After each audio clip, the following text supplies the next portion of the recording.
A very good morning, student. How are you? Hope you all are fit and fine at your home. My dear student, today we will discussing about globalization. This is a seventh chapter of book part A. In this chapter, firstly we will discuss about what is globalization. What is globalization? Globalization means integrating the economy of the country with the world economy. यानी कि इसमें क्या होता है कि एक country की जो इकोनॉमी होती है वो पूरे वर्ल्ड की इकोनॉमी के साथ इंटीग्रेटिंग होती है बेटा. And it is a process of rapid interconnection between countries. यानी कि एक कंट्री का दूसरी कंट्री के साथ जो इंटरकनेक्शन होता है, जो तालमेल होता है, बहुत ही रैपिडली होता है, बहुत तेज़ी से होता है. And how can globalisation be achieved? हम ग्लोबलाइजेशन कैसे अचीव कर सकते हैं?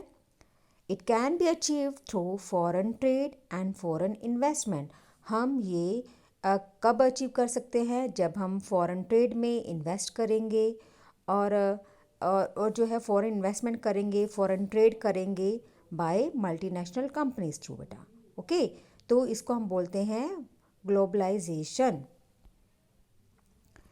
एंड इसको हम ये भी बोल सकते हैं कि globalisation is a concept which fundamentally deal with the flow.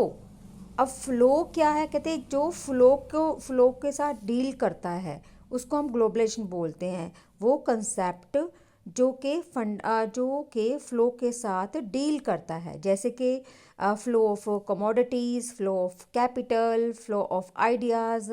अब ये फ्लो कौन कौन से हैं? जैसे कि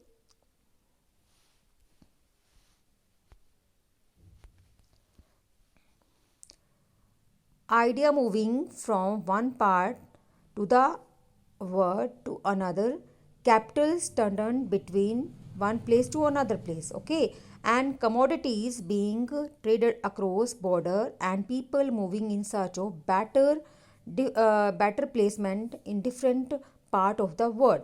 यानी कि अगर हम बात करते हैं कि फ्लो ऑफ कमोडिटीज़ की, फ्लो ऑफ कैपिटल की, फ्लो ऑफ आइडियाज़ की, फ्लो ऑफ कमोडिटीज़ की, तो ये सारा कुछ क्या है? इसको हम क्या बोलते हैं? ग्लोबलाइजेशन बोलते हैं बेटा.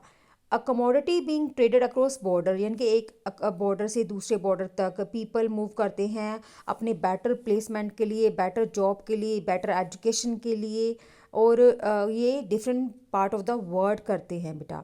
जैसे कि आज क्या हो रहा है कि जिसके पास पैसा है और या जिसके पास पैसा नहीं भी है, वो अपने बच्चों को बेटर एजुकेशन देने के लिए उनको अब्रॉड भेजते हैं ताकि उनकी एजुकेशन अच्छी हो और वो आगे जाके सक्सेस हो सके.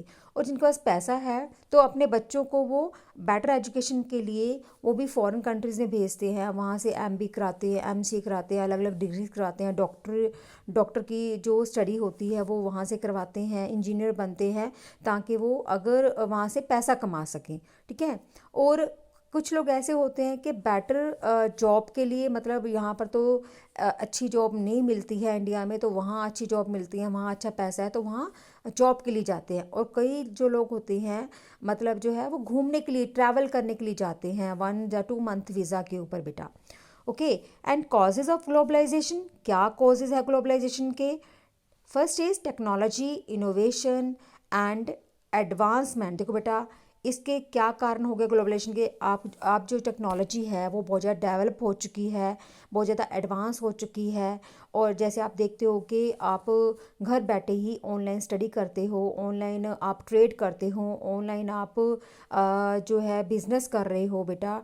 And cheap and speedy transport system, और जो ट्रांसपोर्ट सिस्टम है वो बहुत ज़्यादा सस्ता हो गया है, बहुत ज़्यादा स्पीडी हो गया है.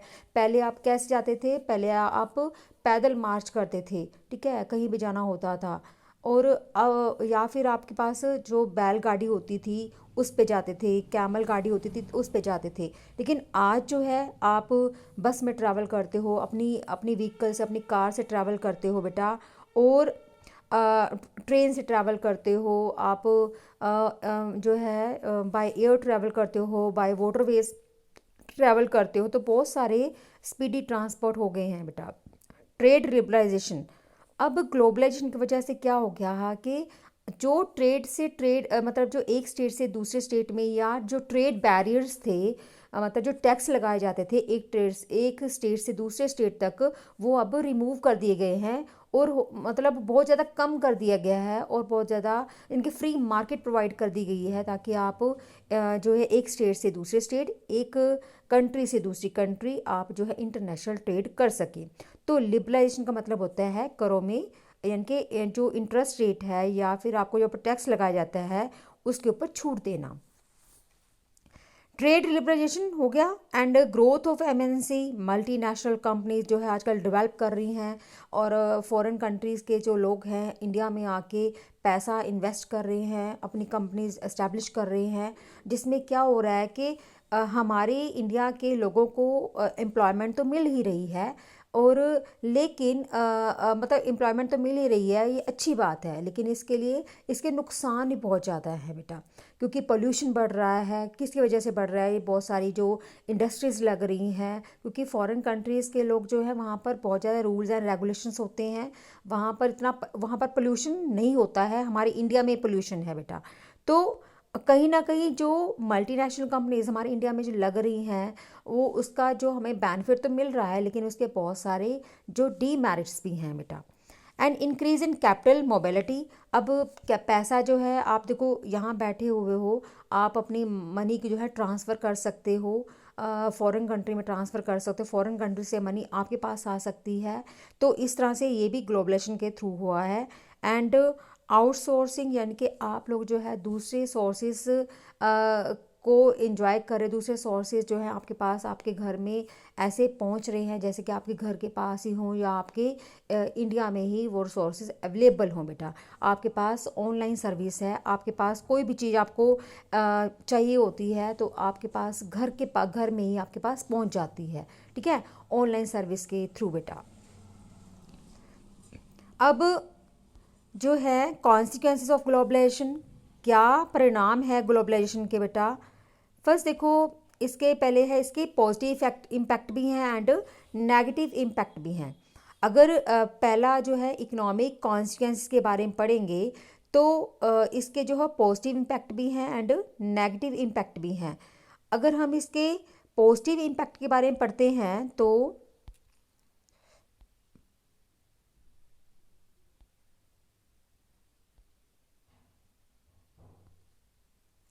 देखो इसमें क्या है, to prepare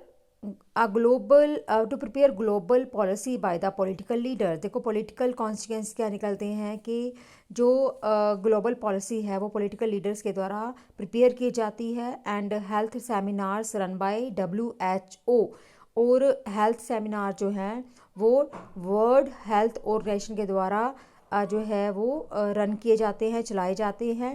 UNO formed with the help of political leaders, जो यूनाइटेड नेशन ऑर्गेनाइजेशन है वो भी किसके द्वारा फॉर्म की गई? वो भी पॉलिटिकल लीडर्स के द्वारा फॉर्म की गई, ताकि वो बेटर वर्क कर सके बेटा।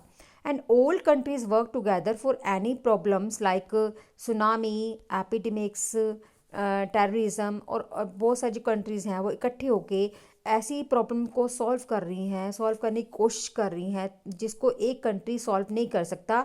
ये भी पॉलिटिकल जो है, ये भी ग्लोबलाइजेशन के ही परिणाम है। जैसे कि सुनामी है, कोई एक कंट्री, मतलब जहाँ भी सुनामी आती है तो वहाँ पर जिस कंट्री में भी आती है तो वहाँ बहुत ज़्यादा भयंकर परिणाम निकलते हैं, तो दूसरी कंट्री भी उसकी हेल्प करती है बेटा, चाहे उनको फूड प्रोवाइड करे, चाहे उनको बेटा शेल्टर प्रोवाइड करने में उनको हेल्प करे, चाहे उनको पैसे दे के उनकी हेल्प करे बेटा। और एपिडेमिक्स है या फिर टेररिज्म आज के युग में एक बहुत ही भयंकर एक सोशल ईवल लगा लो, एक बहुत बीमारी सी लग गई है हमारे देश को, कि वो निकलने का नाम ही नहीं ले रही है, पूरे कंट्री को तबाह करके रख रखा है, मतलब उन्होंने पूरे वर्ल्ड को तबाह करके रख रखा है। अगर इसके ऊपर कंट्रोल ना किया जाए तो मतलब ये बहुत भयानक रूप धारण कर सकती है। And from the invention of communication technology and media, states became more powerful. देखो बेटा, जैसे जैसे कम्युनिकेशन टेक्नोलॉजी डेवलप हो रही है, मीडिया डेवलप हो रहा है, उससे क्या हो गया, स्टेट जो है और ज़्यादा पावरफुल होते जा रहे हैं। And countries are moving towards development by the use of technology. जो कंट्रीज़ हैं वो डेवलपमेंट की तरफ जा रहे हैं क्योंकि टेक्नोलॉजी डेवलप होने की वजह, जितनी टेक्नोलॉजी जिस भी कंट्री की डेवलप होगी वो कंट्री उतने ही डेवलप होगी बेटा। जैसे कि यूएसए है तो वो एक डेवलप कंट्री मानी जाती है। वो क्यों मानी जाती है? क्योंकि वहाँ पर जो रिसोर्सेज है, वहाँ पर जो टेक्नोलॉजी यूज़ की जाती है वो लेटेस्ट टेक्नोलॉजी यूज़ की जाती है, जिससे कि टाइम और जो है खर्चा कम होता है और जो क्वांटिटी एंड क्वालिटी है वो आपको ज़्यादा मिलती है। Government is focusing more on economic social market to increase it. देखो बेटा, गवर्नमेंट जो है उनके ऊपर फोकस कर रही है, किसके ऊपर? ज़्यादा से ज़्यादा जो है इकोनॉमिक डेवलपमेंट हो सके, सोशल डेवलपमेंट हो सके, जो मार्केट है वो इंक्रीज़ हो सके, ताकि जो ट्रेडिंग है, ट्रेडिंग जो है थोड़ा सा इजीली वे से जो है लोग कर सके बेटा। And states are becoming more powerful to establish law and order and national security। जो स्टेट्स हैं वो मोर पावरफुल हो रहे हैं इसकी वजह से, ताकि किससे पावरफुल हो रहे हैं? क्योंकि लॉ एंड ऑर्डर को मेंटेन कर सकते हैं उनको, और नेशनल सिक्योरिटी वो इस्टेब्लिश कर सकते हैं, क्योंकि वो एक कंट्री ना होके जो स्टेट है उसके साथ जो है दूसरी कंट्री के ऊपर उसका हाथ होता है और दूसरी स्टेट भी उसकी हेल्प करती है, जिससे जो है स्टेट जो है स्ट्रॉन्ग बन जाते हैं। लेकिन इसके अब जो पॉलिटिकल कॉन्सिक्वेंस, इसके डीमेरिट क्या हैं बेटा? इसके ये हैं कि जो स्टेट के ऊपर जो कंट्रोल है दूसरी, मतलब मान लो कि आप ट्रेड कर रहे हो, अगर आपकी स्टेट में कोई दूसरी कंपनी जो है इस्टेब्लिश हो रही है तो वो पैसा लगा रही है, तो कहीं ना कहीं जो है आप उसके अंडर काम करोगे, क्योंकि वो पैसा लगा रही है और आपको पैसा चाहिए, तो आप उसके अंडर अंडर जो है कंट्रोल होगे बेटा। ठीक है। और नेक्स्ट है इकोनॉमिक कॉन्सिक्वेंसेस। इसके इकोनॉमिक परिणाम क्या निकलते हैं? फर्स्ट इज द फ्लो और exchange of commodities, capital, people, ideas called economic consequences. देखो, flow of exchange of commodities अलग अलग तरह की जो वस्तुएं हैं वो एक्सचेंज होती हैं एक कंट्री से दूसरी कंट्री में। कैपिटल जो है वो फ्लो करती है, पीपल जो हैं वो मूव करते हैं एक कंट्री से दूसरी कंट्री में, एक स्टेट से दूसरी स्टेट में। एंड आइडियाज़ जो हैं वो डेवलप होते हैं, आइडिया जो एक्सचेंज होते हैं, हम जो है दूसरी कंट्री से अच्छे आइडियाज़ जो है अडॉप्ट करते हैं, और जो दूसरी कंट्री है हमारे से भी आइडियाज़ जो अडॉप्ट करती है, और इसको हम बोलते हैं इकोनॉमिक कॉन्सिक्वेंसेस। अब इसमें क्या होता है? Establishment of multinational companies. Multinational companies का इस्टेब्लिश जो है वो इकोनॉमिक कॉन्सिक्वेंसेस में आती है। बड़ी बड़ी मल्टीनेशनल कंपनीज जो हैं वो इस्टेब्लिश होती जा रही है इंडिया में बेटा, ये भी ग्लोबलाइजेशन की वजह से हो रहा है। More new jobs have been created in the MNCs like cell phone, fast food etcetera. देखो, मोर न्यू जॉब जो है वो क्रिएट हो रही हैं मल्टीनेशनल कंपनीज के द्वारा। सेल फोन से रिलेटेड लगा लो आप, फास्ट फूड से रिलेटेड लगा लो आप, एंड रेजिंग वर्ल्ड ट्रेड जो है और ज़्यादा रेज होता जा रहा है, और ज़्यादा बढ़ता जा रहा है। And develop countries investing money in developing countries, so both countries get benefit. जो डेवलप कंट्रीज़ हैं लाइक यूएसए है, जापान है, ठीक है, तो ऐसी ऐसी कंट्रीज जो हैं वो डेवलपिंग कंट्रीज़ में आके वो पैसा इन्वेस्ट कर रही हैं, ताकि डेवलपिंग कंट्रीज़ और डेवलप कंट्री दोनों को ही फ़ायदा हो सके। Visa policy of the develop country is very difficult to get. देखो, जो डेवलप कंट्रीज़ होती हैं उसका वीज़ा प्राप्त करना हमारे लिए बहुत ज़्यादा मुश्किल होता है, क्योंकि वो एक्स्ट्रा लोगों को अपनी कंट्री में आने ही नहीं देते, ताकि उनके ऊपर एक्स्ट्रा बर्डन ना पड़ सके बेटा। हमारे इंडिया जैसे नहीं, आओ भाई, हम हमारे दरबार जो है खुले पड़े हैं, आप कभी भी आ सकते हो बेटा। जितनी पॉपुलेशन हमारी कंट्री में आएगी तो उसके लिए रिसोर्सेज भी हमें ज़्यादा चाहिए होंगे बेटा। तो इसी तरह से जो डेवलप कंट्रीज़ हैं वो अपनी कंट्री को पूरी तरह से जो है पोल्यूशन फ्री रखना चाहती हैं और डेवलप रखना चाहती हैं, रिसोर्सेज फुली रखना चाहती हैं, और अपने जो भी उनकी सिटीजन्स हैं उनको हमें जो ऐसे बेरोज़गार नहीं देना चाहती हैं, ताकि वो कंट्री डेवलप कहलाती हैं, क्योंकि इकोनॉमिक डेवलपमेंट उनका होता रहता है बेटा। And situation of IMF, WTO, WB are very strong at present time. देखो, अगर हम बात करते हैं इंटरनेशनल मॉनेटरी फंड के बारे में, वर्ल्ड ट्रेड ऑर्गेनाइजेशन के बारे में, वर्ल्ड बैंक के बारे में। तो आज की इसकी जो पोजीशन है, इसकी जो सिचुएशन है, बहुत ज़्यादा स्ट्रॉन्ग हो चुकी है। क्यों स्ट्रॉन्ग हो चुकी है? क्योंकि इसके साथ इसके ऊपर किसका हाथ है? डेवलप कंट्री का हाथ है बेटा। अगर हम बात करते हैं WTO की या फिर IMF की, इसका जो चेयरपर्सन है वो भी USA से है। क्योंकि जो सबसे ज़्यादा जो मतलब इसमें पैसा लगाता है वो USA जो है वो फंड करता है, जो USA ही इसको इसमें पैसा जो है वो इन्वेस्ट करता है बेटा। तो इसीलिए उनको वीटो पावर मिली हुई है। वीटो पावर USA है, 5 कंट्रीज़ को जो है वीटो पावर मिली हुई है बेटा। Services regarding internet and computer are increasing rapidly. अब जो इंटरनेट से रिलेटेड जो सर्विसेज हैं या फिर कंप्यूटर सर्विसेज हैं वो भी जो है मोस्टली जो है अब जो है रैपिडली जो है इंक्रीज़ होती जा रही हैं। Economy of poor countries is ruined by develop countries. देखो बेटा, अब अगर बात करते हैं इकोनॉमी जो है पुअर कंट्री की, वो रून्ड होती जा रही है किसके द्वारा? डेवलप कंट्रीज़ के द्वारा। The restrictions on the imports and movement of capital have also been reduced. अब देखो, जो रिस्ट्रिक्शंस है इंपोर्ट के ऊपर, मूवमेंट ऑफ कैपिटल जो है वो क्या होती जा रही है? वो भी रिड्यूस्ड होती जा रही है। नेक्स्ट है cultural constituencies, change in our food choices like burger, masala dosa. आज हम जो है अपने इंडियन जो फूड हैं वो खाना पसंद नहीं करते। हम हलवा खाना पसंद नहीं करते, हम लोग जो है खीर खाना पसंद नहीं करते। हम क्या खाना पसंद करते हैं? हम बर्गर खाना पसंद करते हैं, हम मसाला डोसा खाना पसंद करते हैं। आज छोटे से छोटा बच्चा जो है वो खाना नहीं खाएगा, वो रोटी नहीं खाएगा। उसके मम्मा पूछेंगे ना, बेटा क्या खाना है? बर्गर खाना है मम्मा। तो ऐसी ऐसी चीज़ें जो है वो खाने पसंद करती हैं, जिसकी वजह से आज जो हमारे इंडिया के लोगों को हेल्थ प्रॉब्लम जो है वो बहुत ज़्यादा होती जा रही हैं। क्योंकि वो योगा कम करते हैं, एक्सरसाइज कम करते हैं, और वर्क का जो प्रेशर होता है बहुत ज़्यादा रहता है। इस वजह से इन चीज़ों को अवॉइड करना चाहिए, घर का देसी खाना ही खाना चाहिए।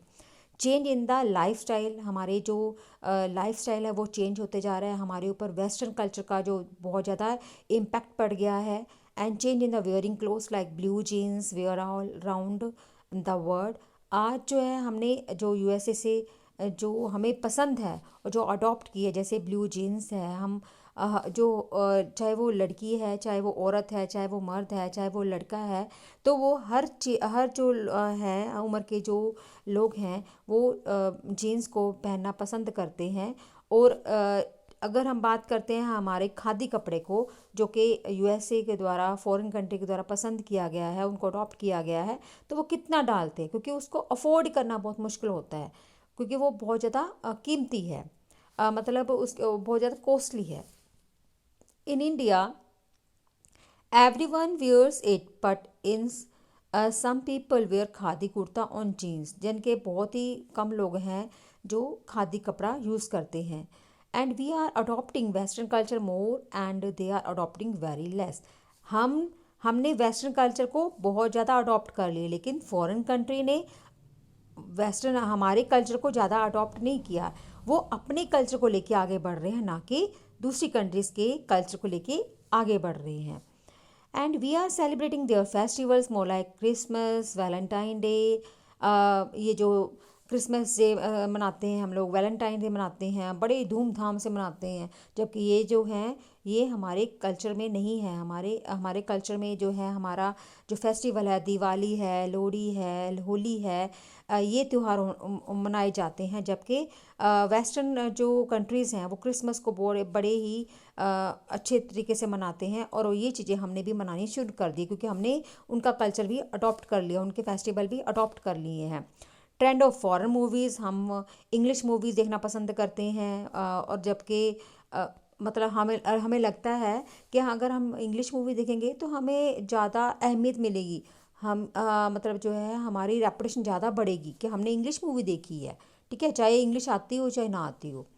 दूसरा है Hollywood music is like by most of the people. Hollywood जो म्यूज़िक है बहुत लोगों को पसंद आ रहा है, हमारे इंडियन जो यंगस्टर हैं उनको बहुत पसंद आता है। चाहे वो समझ आता हो चाहे ना आता हो। And condition of women in working place is better than before. अब क्या हो गया है, वुमेन भी घर से बाहर काम करने लग गई हैं, उनको भी परमिशन मिल गई है, जबकि पहले ऐसा नहीं था। And conserving conservative thinking has been change. पहले जो लोगों की कंजर्वेटिव थिंकिंग थी, बैकवर्ड थिंकिंग थी, आज वो ब्रॉड हो गई है। आज वो ऐसा नहीं सोचते हैं। आज एक औरत जो है, मतलब घर के काम के अलावा वो बाहर के काम को में भी सक्षम है। वो ऐसा कोई काम नहीं है जो वो नहीं कर सकती है। वो आज मर्दों के साथ कंधे से कंधा मिला के चल रही है बेटा। अगर हम बात करते हैं बेटा इसकी प्रॉब्लम्स की, देखो पॉलिटिकल कॉन्सिक्वेंसेस के मैंने आपको बता दी है, इसके इकोनॉमिक कॉन्सिक्वेंस के बारे में बता दिया है आपको बेटा, एंड इसके नेगेटिव इम्पैक्ट क्या हैं। अगर इकोनॉमिक कॉन्सिक्वेंस के बारे में पढ़े, increase inequality between regional as well as personal, यानी कि जो इकोनॉमिक कॉन्सिक्वेंसेस हैं उसके जो नेगेटिव इम्पैक्ट पड़े हैं और पॉजिटिव इम्पैक्ट पड़े हैं वो क्या है। पॉजिटिव इम्पैक्ट में क्रिएट न्यू जॉब अपॉर्चुनिटीज़, नई नई जॉब हमें मिल रही हैं। रेज स्टैंडर्ड ऑफ लिविंग, हमारा स्टैंडर्ड ऑफ लिविंग वो इंक्रीज़ होता जा रहा है, अच्छा होता जा रहा है। And increase production efficiency and healthy competition. आज जो है प्रोडक्शन लेवल जो है वो और ज़्यादा बहुत ज़्यादा बढ़ चुका है और बहुत ज़्यादा हेल्दी कंपटीशन है हमारा दूसरी कंट्री के साथ। और नेगेटिव इम्पैक्ट क्या है इसके, increase inequality between regional as well as personal, यानी कि इसके जो इम्पैक्ट पड़े हैं नेगेटिव वो हैं रीजनल एंड पर्सनल जो है वो अलग अलग हैं। और depletion of flora and fauna, जिसकी वजह फ्लोरा एंड फौना मतलब आज जो है प्रजातियां हैं हमारी, चाहे वो पौधों की हों चाहे वो जानवरों की हों, वो ख़त्म होती जा रही हैं क्योंकि पोल्यूशन बहुत ज़्यादा बढ़ चुका है। इसको हम लोगों ने जो है कमर्शलाइजेशन की तरफ ले गए हैं, जिसकी वजह से ये जो प्रजातियां हैं वो ख़त्म होती जा रही हैं। Increase level of pollution, industries इतनी ज़्यादा हो चुकी हैं कि पोल्यूशन लेवल बहुत ज़्यादा बढ़ चुका है और इसको कम करने के लिए आज प्रयास किए जा रहे हैं। प्रयास जो है वो कम होते जा रहे हैं। एंड कल्चरल कॉन्सिक्वेंसेस में देखो, people lose their old age value and tradition. जो पीपल जो हैं अपने ओल्ड एज वैल्यू एंड जो ट्रेडिशन है वो उनके वो ख़त्म हो चुके हैं। And the world begin to look more like the dominant power over less powerful society. देखो आज पूरा वर्ड है, मतलब जो गरीब लोग हैं या गरीब कंट्री है वो दूसरे के ऊपर डिपेंड हो गया है। वो अपना मतलब जो अपनी तरफ से आगे नहीं बढ़ रहा, वो डिपेंडेंट है बेटा दूसरी कंट्रीज़ के ऊपर। It leads to shrinking of rich cultural heritage of the entire globe, यानी कि ये एक श्रिंक होकर रह गया है, एक मतलब वेस्टर्न कल्चर को अपना के इसका जो आकार है वो छोटा हो गया है बेटा। पॉलिटिकल कॉन्स्टिट्यूंसी में क्या होगा बेटा, वेलफेयर, इसकी जो कमियां हैं डीमेरिट हैं। Welfare function of the state has been effected, जो स्टेट के वेलफेयर फंक्शंस हैं उसके ऊपर बहुत ज़्यादा इफेक्ट पड़ा है। Sovereignty of the state has been affected, यानी कि अगर हम सोवरेनिटी की बात करते हैं स्टेट की, उसके ऊपर इफेक्ट पड़ा है क्योंकि वो दूसरी स्टेट के अंडर निर्भर कर रही है, दूसरी कंट्रीज़ के ऊपर निर्भर कर रही है। And state have become weak to take their own decision, और एक जो स्टेट है मतलब जो स्टेट हैं वो अपने डिसीज़न खुद नहीं ले सकते, वो दूसरे के ऊपर डिपेंड कर रहे हैं। तो ये हैं पॉलिटिकल कॉन्सिक्वेंसेस। तो बेटा आज के लिए इतना ही। नेक्स्ट टॉपिक नेक्स्ट वीडियो में मैं आपको बताऊंगी। Okay, till then bye and have a nice day.